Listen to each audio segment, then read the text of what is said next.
আসসালামু আলাইকুম রহমতুল্লাহ। আনসারি শপ থেকে আমি আবু রহিম বলছি।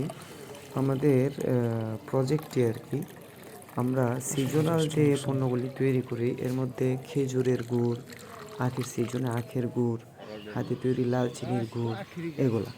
তো এখন তো জানুয়ারি চলতেছে, তার মানে প্রচণ্ড আকারে শীত। আর এই শীতে গ্রামগঞ্জের ঐতিহ্য হচ্ছে খেজুরের গাছ থেকে কাঁচা রস নামিয়ে তারপর সেটা জাল করে খুব সুস্বাদুভাবে আমরা খেজুরের পাটালি গুড় তৈরি করে থাকি, ফয়েল বক্স তৈরি করে থাকি, ঝুলা দানা এগুলো তৈরি করে থাকি। এবং আপনাদের জন্য স্পেশাল গুড়, যেটা চকলেট গুড় বলা হয়, সেটাও কিন্তু আমরা আপনাদের জন্য তৈরি করি আলহামদুলিল্লাহ।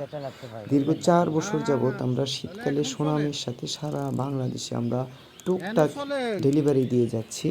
আমাদের প্রজেক্টের নিজস্ব তত্ত্বাবধানে তৈরি করা যেই গুড়গুলি আমরা খাই, আমরা কিন্তু সেই রকম কোয়ালিটিফুল, সেই রকম নির্ভেজাল এবং ভালো গুড়টাই আপনাদের কাছে পাঠাই। বর্তমান সময়ে বাজারে যে গুড়গুলো আপনারা দেখতে পান, সেগুলোর মধ্যে কিন্তু ভেজালে ছয়লাভ। তো আপনারা আসলে নিজে 2 কেজি 4 কেজি গুড় খাবেন, বছরে একবার শীতের পিঠা খাবেন, কিন্তু খেজুরের গুড় ভালোটা পাচ্ছেন না। কোথায় থেকে নেবেন সেই সোর্সও পাচ্ছেন না। বাজার থেকে নেবেন, ভেজালের জন্য নিচ্ছেন না। তারা নিশ্চিন্তে নির্দ্বিধায় আমাদের থেকে নিতে পারেন, কারণ আমরা আপনাদেরকে 100% গ্যারান্টি দিয়ে আমরা খাঁটি গুড়টাই আপনার বাসায় পৌঁছিয়ে দেবো ইনশাআল্লাহ। আমরা সবসময় চেষ্টা করি যে আপনাদেরকে কীভাবে নির্ভেজাল পণ্য খাওয়াইতে পারবো, সেটা অল্প হোক। আমাদের প্রজেক্টে উৎপাদন কম হতে পারে, আমরা কিন্তু সম্পূর্ণই নির্ভেজাল তৈরি করি। এই জন্যে মানুষরা আমাদেরকে বেশি ভালোবাসে, মহব্বত করে। আপনাদেরকে আবারও বলছি, আমরা যে পণ্যটা আমরা খাই সেটাই কিন্তু আমরা আপনাদের জন্য বাছাই করি। তো এটা গুড়ের বীজ, মানে গুড় হয়েছে কি না, কতটুকু হয়েছে, এটা দেখার জন্য আমরা প্রথম পানিতে দিই রসটা। তখন যদি ওইখানে জট পাইয়া যায়, তাহলে বোঝা যাবে যে এটা গুড়ের জন্য পরিপূর্ণ হয়ে গেছে। তারপর এইভাবে নামানোর পরে কিছুটা ঠান্ডা করা লাগে, কারণ আপনারা জানেন জোলা গুড় যত ঠান্ডা হবে তত এটার ঘনত্ব বাড়ে। তো ওই যে এখন আমাদের সম্মানিত গাছি ভাই, তিনি এইভাবে নাড়াচাড়া করবেন, নাড়াচাড়া করার ফলে কিন্তু এটা ঠান্ডা হবে। কিছুটা ঠান্ডা হওয়ার পর এটা কিন্তু জমাট বাঁধার জন্য দানা পড়বে, আর দানা পড়ার পরেই কিন্তু আসল খেলা।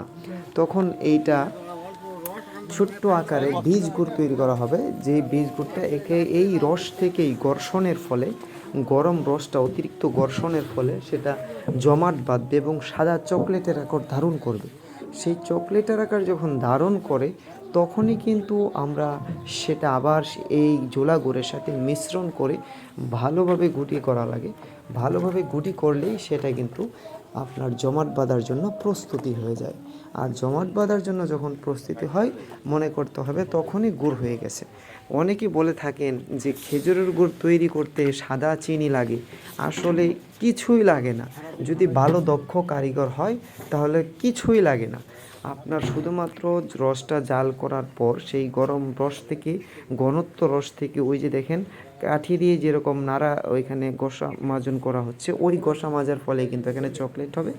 আর চকলেট হওয়ার পরেই কিন্তু এখানে আপনার বীজ গুড় তৈরি হয়ে গেল। আর বীজ গুড় তৈরি করার পরেই কিন্তু আপনার এখানে এটা জমাট বাঁধার জন্য পরিপক্ত হয়ে যাবে। আর পরিপক্ত হওয়ার পরেই আমরা এটা নিয়ে যাব সরাসরি আমাদের সেই যে টুহাগুলির মধ্যে ঢালতে হবে, সেখানে ঢেলে কিন্তু এটার পরিপূর্ণতা আনতে হয়। তো আপনারা যারা নিজের পরিবার, বিদেশ থেকে যে ভাইয়েরা নিজের ফ্যামিলির জন্য ভালো মানের